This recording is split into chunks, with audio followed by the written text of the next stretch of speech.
আজ তারকেশ্বরে পশ্চিমবঙ্গ দিবস উপলক্ষে আয়োজিত অনুষ্ঠানে উপস্থিত ছিলেন মুখ্যমন্ত্রী শুভেন্দু অধিকারীও। তিনি বলেন, 1947-এ তারকেশ্বরে শ্যামাপ্রসাদ মুখোপাধ্যায়ের নেতৃত্বে হিন্দু মহাসম্মেলন হয়েছিল।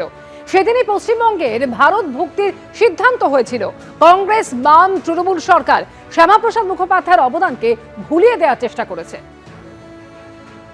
এর আগের কংগ্রেসের সরকার, কমিউনিস্টের সরকার, তৃণমূলের সরকার ডক্টর শ্যামাপ্রসাদ মুখার্জির এই অবদানকে ভুলিয়ে দেওয়ার জন্য পশ্চিমবঙ্গ দিবস সরকারিভাবে পশ্চিমবঙ্গে পালন করেননি।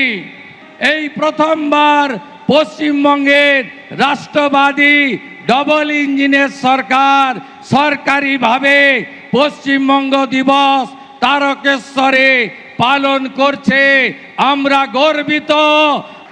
আগামী 23 তারিখ আত্মবলিদান দিবস এবং 6 জুলাই ডক্টর শ্যামাপ্রসাদ মুখার্জির 125তম জন্ম জয়ন্তী আমরা সাড়ম্বরে পালন করি।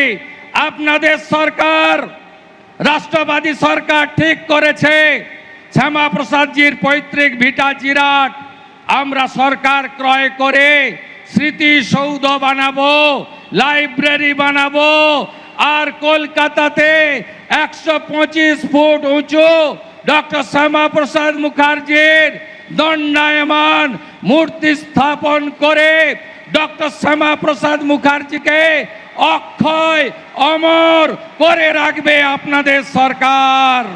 পশ্চিমবঙ্গে কাটমানি শেষ, কাজ শুরু, হুঙ্কার প্রধানমন্ত্রীর। আমি খুশি, বাংলায় উন্নয়নের ভিত তৈরি শুরু হয়ে গেছে।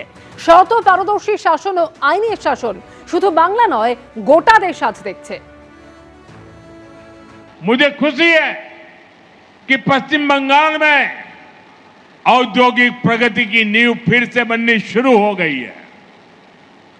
इस नींव के दो अभिन्न अंग हैं, ईमानदार और पारदर्शी शासन, और दूसरा कानून का राज।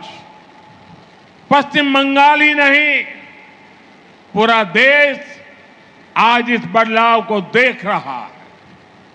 जिन्होंने आपको लूटा वो खुद आकर लूट के पैसे लौटा रहे हैं। बड़े बड़े लुटेरों को जेल भेजा जा रहा है।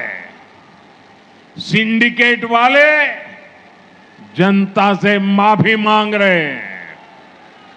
टोल नाकों पर अवैध वसूली करने वाले गुंडे नाके छोड़कर भाग गए हैं। बंगाल के लोग बिना रोक टोक के आ जा रहे हैं। এখন কাটমানি শেষ, কাজ শুরু হয়ে গেছে। এবিপি আনন্দ, এগিয়ে থাকে, এগিয়ে রাখে।